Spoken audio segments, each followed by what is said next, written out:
For daddy, for dove, we do for love. We still represent rock style, jollof, parkour. You my nigga, you love the game. 95 for potato, you drop the gym. We support hip hop from all like them. Band this way, you win the Salam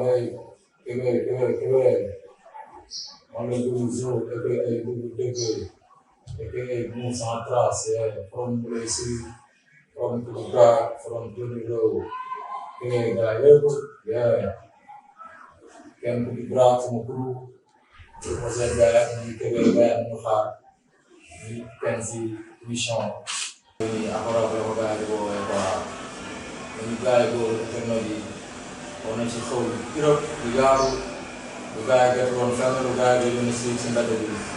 Eu posso dar comprar a oferta que respeito. Selamat malam, ini lah mau ketemu dia bersama-sama.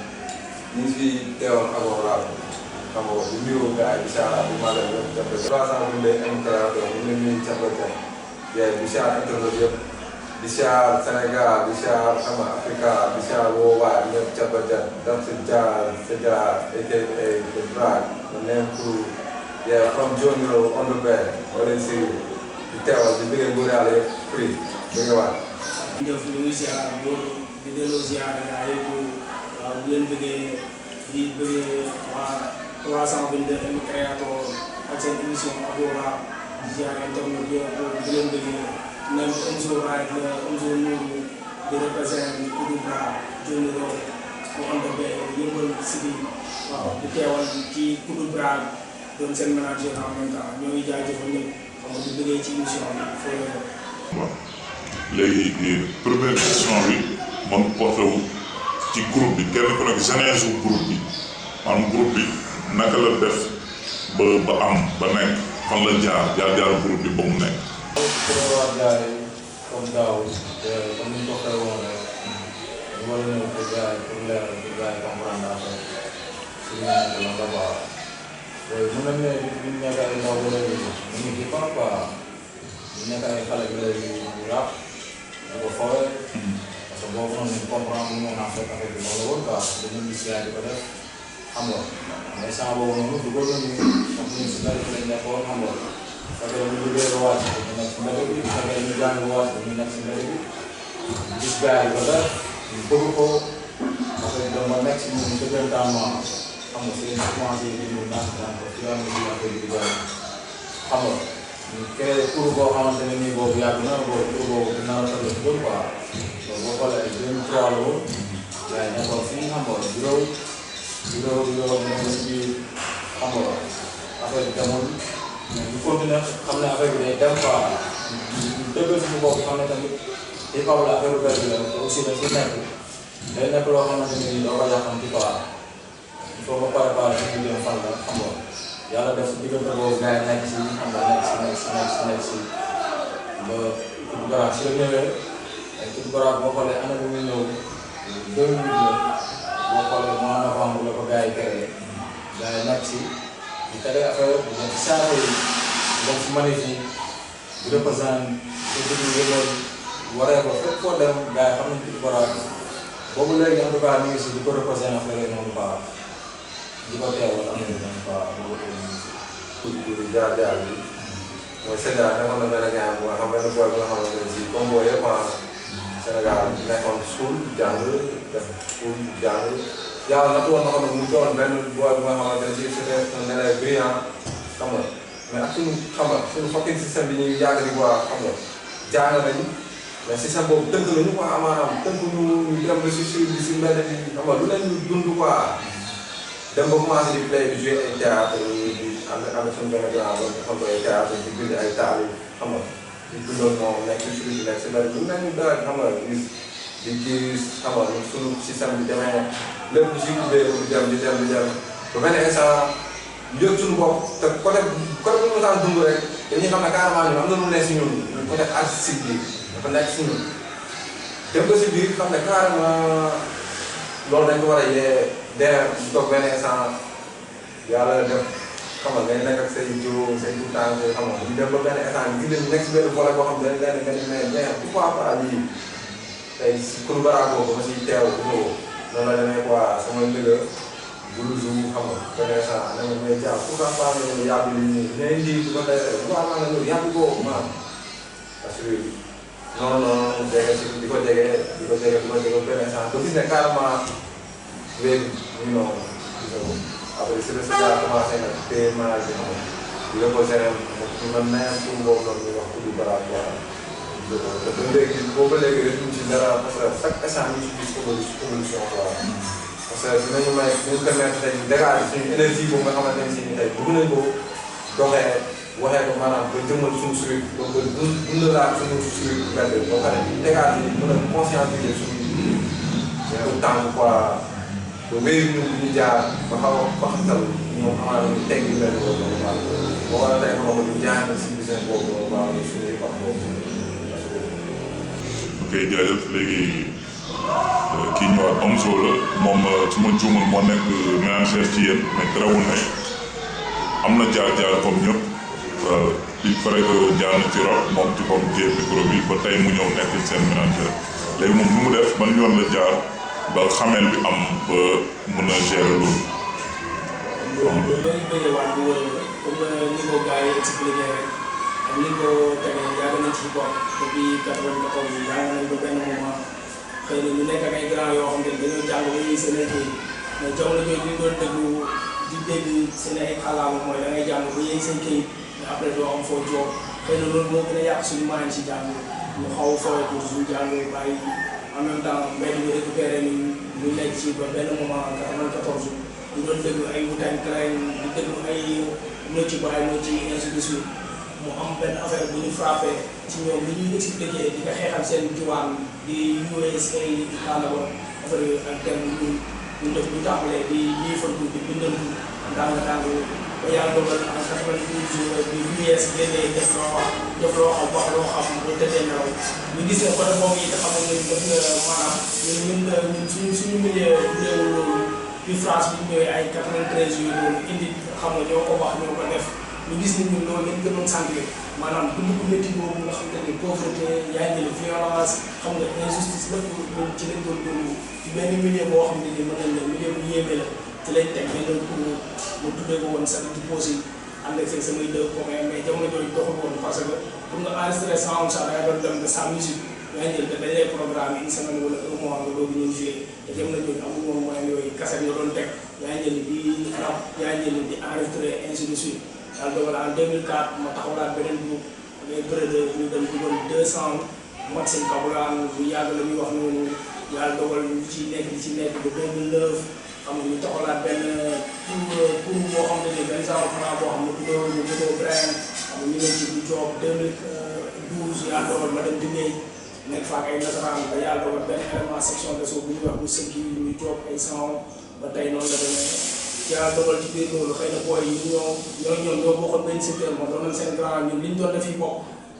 ku ci benn sukur nii yaa jëlee loolu neexoon ko moom parce que moom teeloon na dugg ci booy yi jot a dugg fi kii bokk fii nii ci banlieue bi fii nii côté bi gën a yëngal ak géejuwaay bi moom ci la bokk parce que pour gis ñu koy def ñu bëggee loolu di ñu jege yaa jëlee ba mu tudd vérifié bi dugg leen yaa jëlee ak fi ñu jot a jaaree bëri na quoi comme tënk ko rek tey jii nii loolu moo ñu dugal ci musique ba tey jii yàlla dogal lu yàgg dama tegal projet Joni Rew ku du bra Joni Rew wala woo graaw sama gars yi sama frère la mais joobal bis bu jotee rek dinañ joob ba yàlla dogal la moo jour yaa jëli affaire bi jot moo si léegi moo ñëw yaa jëli rek ba gis ne exemple bi moo ko jazz samay boy lañ samay gars lañ man tey jii nii su ma leen poussé ñoom dinañ mën a dem parce que sama temps mayetuma à 100% mooy téye hip hop maanaam maay di hip hop quoi loolu moo waral actuellement nii ma chargé comme un ménageur parce que yàlla doon na am nañ expérience bi yàgg nañ ci terrain bi quoi ñoo ngi jaajëfal bu baax. question moo di que représente le hip hop pour vous. waaw comme ni ko gars yi expliqué rek boo xoolee comme ni gars yi jot a résumé quoi hip hop nekk na loo xamante ne nii mën nañu am nañu si nekk sax comprendre lan mooy hip hop. dañ naan affaire mbedd quoi mais romb na foofu pour maanaam ñu comprendre hip hop dëgg-dëgg pour mu leer quoi hip hop dafa nekk loo xamante ne nii pour ñun dafa war a ñëw fekk loo xamante ne nii defaruwul mu defar ko quoi ñun noonu lañ comprendre hip hop quoi comme boo xoolee gars yi ñu ko jëlee expliqué ñu juddoo si géew boo xamante ne nii ñun dañu jàpp ne ñun dañu war a bokk si ñi nga xamante ne nii ñoo war a defar géew boobu noonu quoi parce que ñun juddoo wuñ si yeneen saar yi nga xamante ne nii saar la yoo xamante ne nii xam nga ay biling wala saar yoo xamante ne nii du noble wala yeneen affaire ñu juddoo si géew boo xamante ne dafa xaay noonu ba nga xamante ne nii kon il faut ñu war a dugg def hip hop léegi hip hop boobu nag ñun biñ koy def dafa fekk ñu dund ko biñ koy dund kon loo dund lu nekk xam nga lan la quoi lépp loo xamante ne nii si géew bi muy yàqu comme ça ñu ko waxee quoi jaas quoi muy daw ni muy jàng si hip hop lañ ko mën a jaayee pour defar ko quoi ñun noonu lañ comprendre hip hop quoi maanaam lépp loo xamante ne nii war na mën a defaru lu négatif si mbedd bi ñu def ko mu positif quoi bu téye micro bi rap kese quoi parce que am na yeneen ak yeneen yoo xamante ne nii ñu ngi ci biir affaire yi noonu quoi noonu lañ comprendre hip hop quoi affaire yi noonu quoi. oui di nuyuwaat gars yi di leen wax ne hip hop man dama part personnel damay ñëw dama part personnel ba pare quoi damay ñëw wax foofu noonu quoi parce que tey damay wax ne man bu doon ne tey sama maanaam sama société ma doon yéene bu ma amoon si ñoom yéene boobu noonu ma amoon si sama société maanaam ci sama jàng temps si setam xam nga ci atmosphère am quoi tey say su ma gisoon mu kilin quoi ba cat ba cat ma amaana kon duñ téye maay wala ñuy demaat nekkaat si leneen quoi mais tey say ak ñu gisee suñu saa ni muy dundee suñu milieu nu mu mel xam nga ci pollution xam nga ci opération bi ñuy gis xam nga ci injustice bi ñuy gis xam nga si booy ñàkk jàng bi ñuy gis si ñu leen di sacrifier quoi xam nga li ko dafa nekk benn moyen pour man quoi bi nga xamante ne si tey maanaam fa laay mën a jaar pour canaliser sama yenn booy yi quoi parce que tey li naan bay sa wew tànk da koy njëkkee sa famille quoi amaana foofu noonu jarul tey maay mais am na koo xam ne à distance la man dama gis ne amaana fa laa mën a jaar maanaam ci hip hop boobu noonu laa mën a jaar pour mën a jege booy boobu conscientiser ko wax ak moom ba ànd ak moom sax liggéey si yeneen domaine ba tey si tey ñun jeunesse ñoo war a dëkk quoi ci esprit positif hip hop dama ko jëlee maanaam dañ jëlee hip hop cadre boobu noonu quoi cadre boobu lañ jëlee hip hop cadre boobu lañ bëgg a dundee hip hop noonu léegi du dem fayal ko ci mënul rek ñoom toogaa amaana bu doon loolu la dañuy yem suñu métier yi parce que ñun ñu ngi waar suñu métier te wala mu nekkoon leneen yàlla may nañu ñu am xel bu nga xamante ne si wallaahi suñu continué woon suñu jàng mën nañu doon leneen ay doon ay yeneen cadre ak dogal suñu borom xëy na mu demee noonu quoi moo tax hip hop bi dafa nekk benn affaire suñu bu am solo boo xamante ni say suñu énergie bu nga xamante ne dafa nekk suñu heure boobu noonu si lañ ko mën a dégager pour mën a dimbali yeneen jaar yi dimbali wàllu suñu bopp dimbali wàllu suñu bopp mooy tey suñu société avancé rek ñun dañuy avancé quoi cadre boobu nag boo xoolee ñu kudu baraan bët boobu la ñuy xoolee yi waaw dañoo am foofu benn question doon dégg say kàddu ñaar yoon ne maanaam jamono bi ngay jàng ku mënoon jàng nga waaw loolu nga wax léegi may laaj foofu lan moo yàq sa jàng pour nga suivre hip hop moo tax quoi parce que bu dee ne da nga ne hip hop pour mën a wax ak sa peuple la pour mën a yedd est-ce que hip hop kese moo la mënoon may loolu parce que mënoon nga doon un bon avocat boo xamante ne da ngay wax pour peuple bi mënoon nga doon benn mën na ne député pour sa peuple dégg nga parce que pour être vrai nekkul ne da ngay nekk politicien kon yow tu n'es pas vrai vrai ci deret la nekk kon lan moo tax nga yàq sa jàng ci bu dee ni ma déggee parce que hip hop moo tax wala leneen bu dee leneen moo tax tamit nga xamal ma ko waaw. sama bàyyi jàng bi ñëwul si cadre hip hop parce que man bàyyi naa jàng lu yàgg dem di suivre benn métier quoi nekkul si cadre hip hop bàyyi naa jàng lu yàgg dem suivre sama bàyyi jàng bi ngi mooy li may expliqué rek mooy si société bu xaw a bëri gàllankoor ndax man boo xoolee sama cycle secondaire yëpp après laa diggante boobu laa dafa taral teewul ba poussé 6e 5e 4e secondaire ba 3e secondaire ma def beneen sama def benn nag après dama échec dama waroon delluwaat parce que man sama nit boobu xam naa ko ba teg si maanaam sama school ñoom dem nañ ba ba may dem dellusiwaat parce que instant bu naa créé école pour mën a gérer sama famille voilà c'est ñu ma ne non pourquoi pas ma sacrifier ñu ma jàng parce que samay rakk ñu si gaale bi samay rakk yoo xamante ni ñoo bokk si gaale bi ma ne pourquoi pas ma sacrifier sama jàng pour que booy ñoom ñu mën a continuer seen jàng wala pour que booy ñoom même jàng ñu mën a dem si gaale jàng mooy bi balaa ñu jàng parce que boo xoolee jamono bëri booy yu bëri tey yaa xamante ne système boobu mën a jàng suñu système dafa nanguwul loolu nanguwul mu ñëw fekk booy bu nga xamante ne si maanaam dañ ko war a soutenir ñu amuñu loolu noonu mais tey ñun dañoo am yéene jàng maanaam di taxawu tey booy yi si cadre doon seen avocat wala leneen leneen mais yàlla foofu la ñu nangoo ñu nangu nag boobu noonu nag gis nga ko mooy la ma doon ne la bàyyi sa weewu tànk ma ne pourquoi pas dama njëkkali suma famille ma bàyyi suma jàng man dem naa sama principal doon jëlaat suma këyit pour dem armée mu ne ma non non da ngaa war a jàngaat parce que bi mu xoolaatee sama dossier bi xam nañ ne ma dama war a jàngaat parce que mënoon naa dem mais non ma sacrifié woon loolu pour que ma teel dimbali sumay rak parce que xaw ma après naka la leen di la activité mu jaral ma loolu ma bàyyi suma jàng dem commencé nekk si business si seen soxla pour lépp pour mun a béykat pour ci taatu gaale heureusement loolu réseau ma ko parce que tey booy su nekk cadre wu na fu nga xamante ne si man sama xol day seetlu si kaw moo waral nag après ma demee ba mu leeroon ne man am na benn bataay boo xam ne xaw naa engrais foofu man pourquoi pas lii mënu ko continuer mu jéggi mu maanaam mu jéggi suñu jàll Dóor Row bu jàllee Dóor Row xam nga jàll Dakar jàll Sénégal ba jàll woo waaye ñu mën a teel de wóor ñu mën a changer monde boobu noonu. ok moo waral nag tey ñu ñëw xam nga si lyrics yi di ko teewal. ok anytime. vraiment. so nice na parce que loolu la ñuy xaar ci artiste mu gis benn faille wala benn problème benn fléau mu xeex ko selon li mu am muy micro kon loolu la ñuy xaar ci artiste kon def naa ne ku ko dégg di nga yëg message bi nga xamante ne moom ngeen jàllale foofu pour jeunesse bi nga xamante ne ñoo ngi dégg ndax dañuy seetlu ne c'est pas du hasard rek la plupart gars yi téyewaat micro ndax ay wariyoo lañ ci li ñu nekk ay jàmbaar lañ waaw kon su ko defee ba léegi seen benn même question bi tamit ñu jox ko waaye moom mu xool bu dee am na lu mu ci dugal rek mu jàll ko. waaw lan la. boo gisee gars yi wax nañ la mooy li ñuy wax benn situation bi la benn dund bi la maanaam mooy mbedd bi ñu dëkkee moo nekk mbedd boo xamante ni yaa ngi jël dafa métti. yaa ngi jëli comme ni ma leen expliqué dal nañu ko boo añee tey suba doo añ wala añ ba lañ lay res ndekki yi ak reer yooyu yaa bay di jënd sa bopp mais nag chaque jour rek maanaam ci vie yi nga gis ñoo xam ne nii maanaam dañuy sacrifier seen vie maanaam pour ñeneen ñi quoi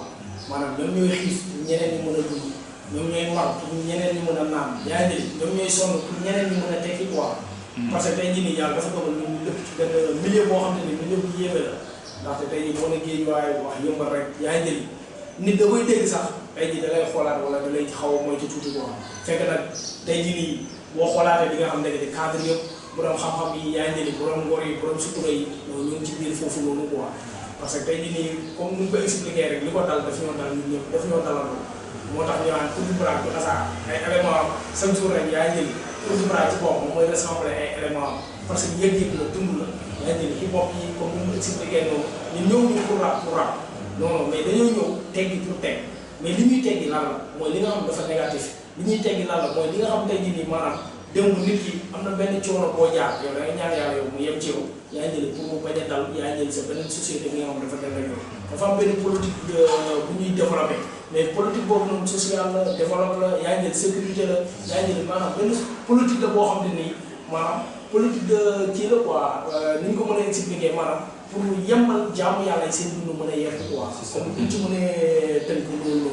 yaa ngi jëli loolu mën nañ cee tënk loolu. ok xam naa. comme boo xoolee comme gars yi ñu ko expliqué dafa nekk loo xamante ne maanaam bu ñu koy wax yéen lañ ko waxee quoi. parce que fi la ñuy xaaree artiste. ak defarkat quoi. parce que dafa war a joxe exemple. si boppam quoi. parce que nit warul mën a tëb tëb rek ne école laa jógee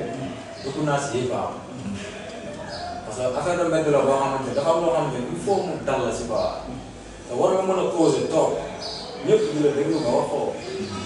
parce que comme li mu expliqué nii boo xoolee lu si bëri tey mën nañu dal na leen quoi mais dañuy toog si télé wala si rajo yi soo leen si laaj dañu naan non loolu su ma beneen affaire loolu di ko wax mais hip hop la comme ni ko Omzo waxee quoi c'est-à-dire kuréel bi sax même jamono yi aaya di wàcc pour même kuréel bi sax boobu problème la woon quoi. turu Koudou Bara bi ñëw di wàcc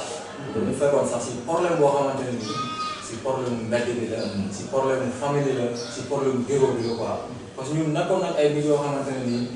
boobu léegi genre bu yooyu quoi loolu moo nekk si ñun nekk ay xasalamaan yoo xamante ne gëm nañ suñu bopp te gëm nañ suñu famille yi gëm nañ suñu app gëm nañ suñu yom quoi ndax loolu dafa am lu mu def si ñun moo tax ñu dañu nekk pour boo xamante ne nii mun naa ne lu ñu tëkkale ak fii benn pour ak ñun quoi muy grand yi bi si suuf parce que boo xoolee grand yi seen jamono ñu bëri dafa doon jàngale bàyyi jàngale rap daawuñ am lenn loo xamante ne nii doon nañ ko boole ak hip hop moo tax boo xoolee ñoom ñëpp ko dawoon dem kaaw boobu dañoo jël kaaw rek daw pour daw kese la woon déedéet pour que bu di kattan ñëw defar li nga xamante ne ni yow xam nga ne loolu mu ngi fii am ñu ko am joo waxee teg li nga xamante ne dafa négatif teg lu positif ñun boo xoolee si côté boobu la ñu nekk si bureau li nga xamante ne dund nañ ko gis nañ ko te ba léegi mu ngi am si bureau bi yaa ngi si boole ñuy jàng ba am ay këyit dañu mujj dem di taxawal mais ñun il faut ñu jege boo yooyu noonu suñu loolu lañ dugg quoi il faut ñu jege leen wàcce suñu bopp jege leen di waxtaan ak ñoom pour xamal leen que yéen da ngeen bokk si société bi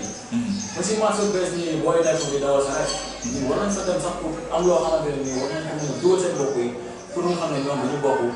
si nit ñi quoi parce que des fois dañ lay génnee si nit ñi maanaam dañ lay bonal léegi nag ñun yooyu lañ bëgg defaraat quoi ñun si loolu lañ nekk waaw loolu maa xaamu gën a leer pour gars yi dama wax affaire kon rafet na mun nañ ne yéen galère moo leen def li ngeen doon tey am na koo xamante ne galère da koy yóbbu ci mu ci valwee yi da ngay gis mu galère ba nga xam ne mu xëy gàddu jaasam def mais heureusement galère dana yóbbu ci ngeen gàddu maay bi ngeen représente seen askan kon loolu loo xamante ne à saluer la lu ñu saluer la kon dañuy jàll rek ci beneen question moom moo ngi ñëw ci am concept yu ñuy dégg ngeen di utiliser bokk na si seen turu kuru ngeen expliqué Koudou Bara ndaa ko liire Koudou Bara moom lan la doon lan la làkk beneen bi ngeen indil ñu ci Dioniro dégg loolu ñaari village jàpp ak waga yi 3 concepts yooyu damay dégg ngeen koy tudd seen sang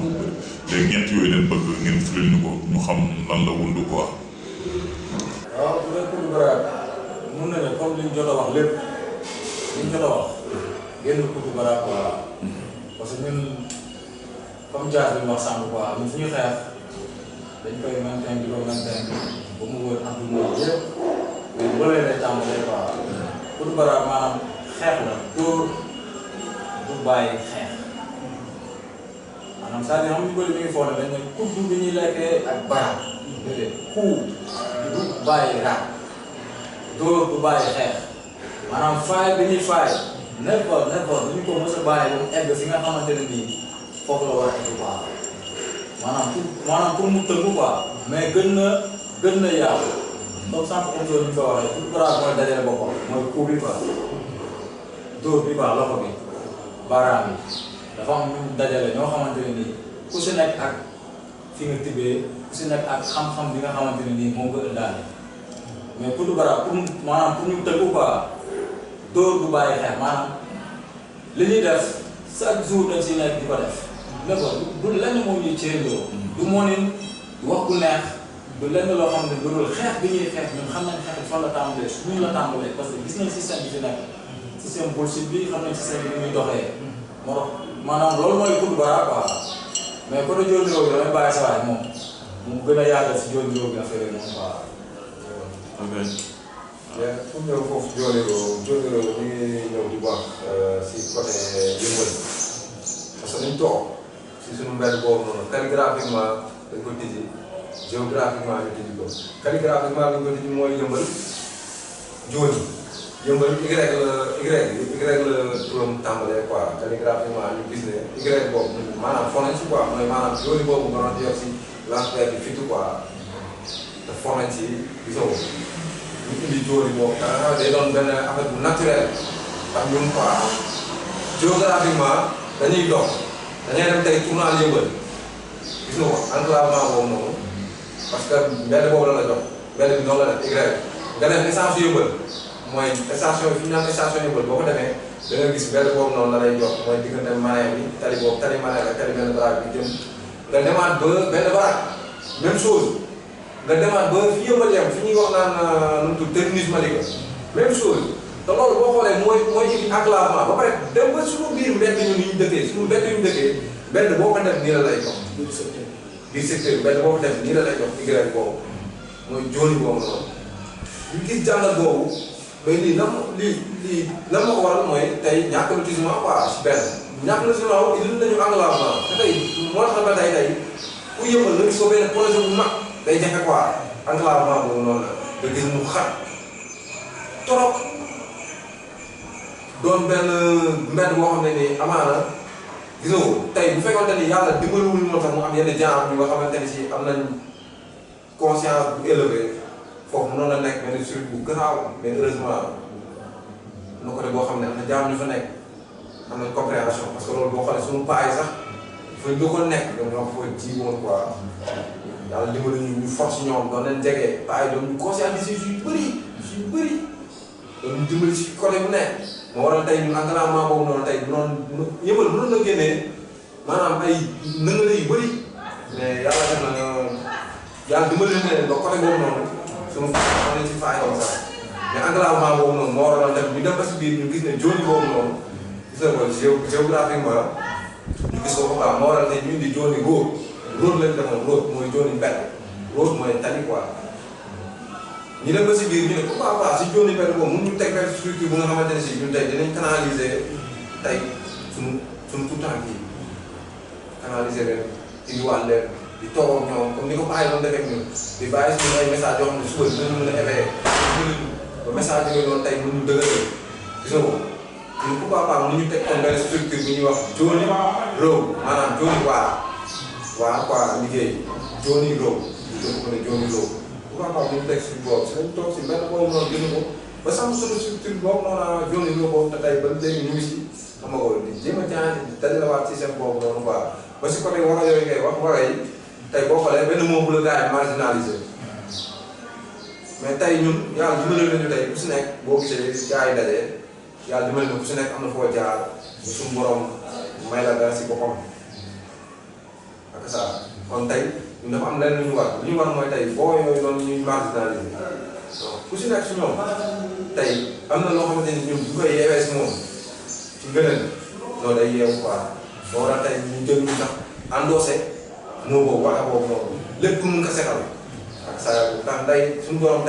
moo wax loolu noonu si jaar léegi bu fekkoon ne lépp dafa salee donc dafa am ku war a setal quoi moo waral jaayante boobu ñu jël waxe boobu noonu étiquette ko suñu bopp ñun benn njëkk ba pare pour tey ñi si waa comme ni ko si jugul waxoon ni ñu marginalisé noonu foget leen comme quoi booy bi ngi dawal saret boobu mi ngi dawal saret mais boobu mi ngi dawalee saret boobu amaana mi ngi am na benn apport bu muy indi si suñu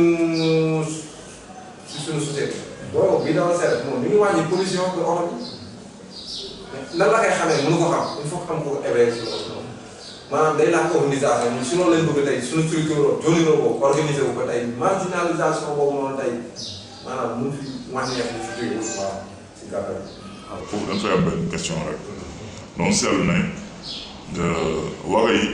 buñ ko faraloon di wax ni ñu ko daan déggee muy bandi la doon wooye waga yi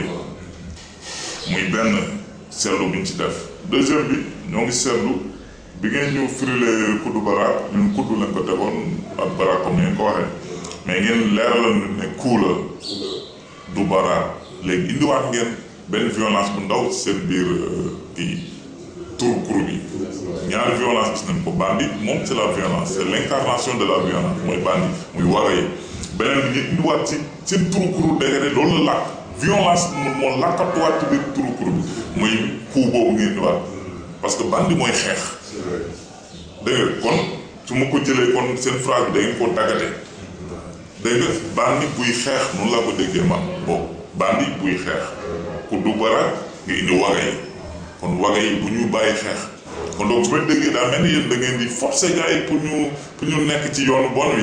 dañu baax man noonu laa déggee. léegi-léegi gaz mu lay maanaam mu koy gën a leeral quoi c'est-à-dire du raag boo xamante ni dañuy nekk si mbedd bi. voilà maanaam di jàppante quoi. du raag boo xam ne dañuy nekk si mbedd bi di filmé di jamante ñun sant ñu loolu benn yow. xam nga sant booy di dem jàngi bi am xam-xam. nekk di ay policiers yoo xamante ni ñu taxaw si télé bi di encaissé ay téeméer ay fukki dërëm ay 100 francs. di genre ñëw di encaissé maanaam di yàq quoi. uti ji xam-xam pour defar. waaye nekkul côté bi nga ko expliqué yow par rapport ak quoi. léegi boo xoolee tamit après dañuy maanaam day wàccaat ba si waaye parce que li nga expliqué tamit dafa am importance parce que ku si ne moo lay déglu ak ku si nekk ak nopp bu mu la jox. day wax quoi moom ni mu koy déggee. mais du côté boobu nga waxee yëpp quoi maanaam lépp loo xamante ne nii Sénégal la Afrique la adduna bi yëpp lépp lu baaxul ñu dinañ xeex ba mu dañ mais du xeex fetal. du xeex arme xel mu sell la quoi. comme xeexu xam-xam si sàmm si wax message. te suñu demoon nañ balee sax tey exemple. pourquoi pas ñun suñuy message. waru mën a dem ba si biir école yi ñun ñu fay dem di fa toog jël suñuy texte. toog ak ñoom ne leen mesure bi lii lay wax. mesure bi lii lay wax lii lay wax parce que boo xoolee booy ñu ngi foofu mais comprendre affaire bi lan la quoi maanaam ñun soo gisee si côté boobu ñu gën si appuyer maanaam dañ ko dund quoi maanaam dañoo dund mbedd bi dañoo gis banlieue bi même sax soo mosoon dëkk si banlieue bi nii exemple nga dem waree ko yeneen saa yi nii sax soo nee man Thiaroye laa dëkk wala Yeumbeul wala Guédiawaye dañ lay daw quoi léegi ñun loolu dañ doon neex. ñun daaw ñu ne ko naan fële lañ dëkk déedéet dañ naan la Yeumbeul lañ dëkk mais soo ñu dawee tey suba doo ñu daw parce que xam-xam bi nga xamante ne yow moom nga ñuy jaay booy naan wala keneen ak keneen suñ toogee tuuti rek da koy gis ñun après yaay ñu ci wël bu ñëw quoi. waga bi nekkul terme waga boo xamante ne nii waga kosa wala waga leneen c'est-à-dire waga la si bépp domaine. waga la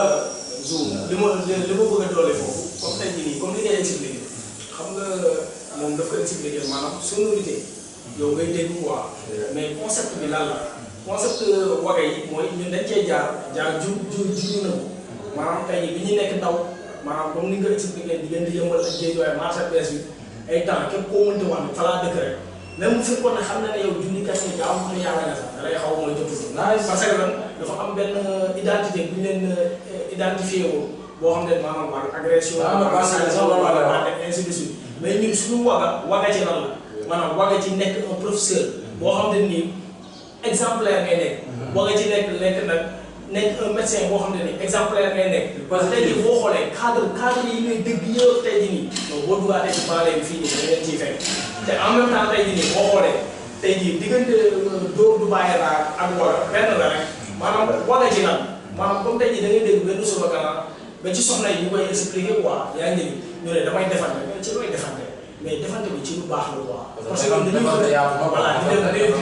di dem ci lu baax ëllëg dañuy ñaan yàlla un président parce que boo xoolee président Sénégal chaque jour comme Dias bi ak yow dañ cee expliqué ñu ne bu ñu seetloo de Léopold Sédar Senghor jusqu'à Macky Sall bi amul kenn ku ci juddoo na baax yaa ngi ñoom ñëpp maanaam ci àll bi lañ jógee yaa ngi te pourtant ñooñu la ñuy wax kaw te pourtant di boobu lañ doon ñoo ñuy dirigé yaa ngi mooy Laye Wade mooy président Diouf mooy Macky Sall muy Senghor yëpp ñoom ci kaw lañ jógee léegi nag dañoo bëgg indi benn image boo xamante ni ba ci départ yu bopp yi loolu nga doon dégg da doon nekk rappeur ñu ne yow c'est un voyou c'est un bandit c'est un lii fekk déedéet te tey jii gis nañ ne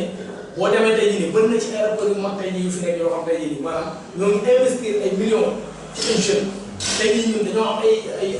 idées yoo xam tey jii nii dañoo bëgg tey jii ay professeurs yoo xamante ne nii yu am qualité ñu génnee ci banlieue yi ay médecins yaa ngi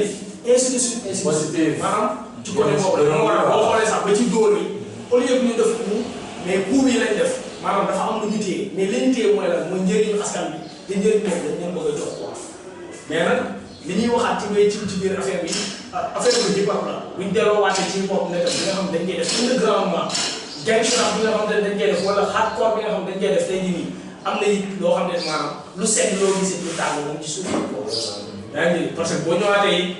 nga seetaanaat yaa ngi jëli coup de bras ci kaw scène da nga xam ne ñii ay bête de scène lañ boo dégluwaatee coup de bras seen ay lyrical di nga xam ne maanaam ñii. waaw parce que rabu ñu ko rap voilà loolu la ba si côté lyrics ba si côté scène ba si côté lépp loo xamante ne nii si mbedd la quoi parce que ñun foofu lañ tinkee boo quoi ñun maanaam si mbedd bi doon gisee loolu yëpp xam nga kon ba léegi ñun génnuñu foofu noonu quoi ba boo xoolee sax ñun comme que maanaam ak ci côté boobu côté texte yi côté lyrics yi am na si benn référence bu ñu naan bagee nañu jur yi quoi c'est-à-dire ñun dañu xool moom yi nga xam ne gars yi dañ koy nëbbu leen dañ koy nëbbu quoi maanaam am yeneen tur ñun yooyu la ñu jël di ko utiliser quoi bagee nañu jur yi xam nga yëpp leen xool bii xam nga rëw c'est-à-dire il faut ñu wax ak booy quoi ñun fi ñu jaar ñun bëgguñu booy yooyu ñu jaar foofu noonu ñun quoi ñun maanaam suñuy xeex tout paraat ñu ko tënk lépp wax yi jooni raw lépp benn la quoi lépp pour rek defar moo ñu tax a jóg parce que boo xoolee boobu léegi comme ça ñu koy liggéey jamonoy zang ba Macky Sall fi nekk tey ñoom ñëpp ñoo yem même système la si lépp ndax du dëgg maanaam ñun mënuñu comprendre affaire yooyu noonu daal léegi nag loolu la ñu bëgg ceeb bëgg nañu am jiit boo xamante ni sax day ñëw rek ceeb Jolof quoi maanaam ceeb Sénégal suñu ñun ni ñu ko bëggee ak suñu mag ñi nga xamante ni ñoo def jaaroon samp Jolof xeex ko raax ko ba mu tegu ñoom ñu ñëw yàqu ko quoi ñun loolu noonu si wéy boobu noonu la ñu nekk parce que ñoom suñuy maam lañ quoi. yow Bara génn foofu na dégg quoi. waaw moo la entre Koudou Bara ak Waga yi waaw dégg nañ loolu bu baax dégg nañ ne kon concept bi ci denc positivité la waaw kon peut-être boo ko soogee dégg mun na nuroog violence mais kon leneen moo ko lal waaw kon weesul leneen loolu message bi nga xamante ne moom ngeen di jël di ko jox askan wi pour ñu jël ci yoon bi nga xamante ne mooy yoon bu baax waaw rawatina ñi nga xamante ne ñooy jeunesse léegi day ñëw ci maanaam yéen seen concept daanaka retracé ngeen ko sax ci li ngeen jot wax yëpp mais juste pour ñu defaat foofu noonu benn accent ci ngeen wax ñu yéen lan mooy seen concept lan mooy seen philosophie waaw.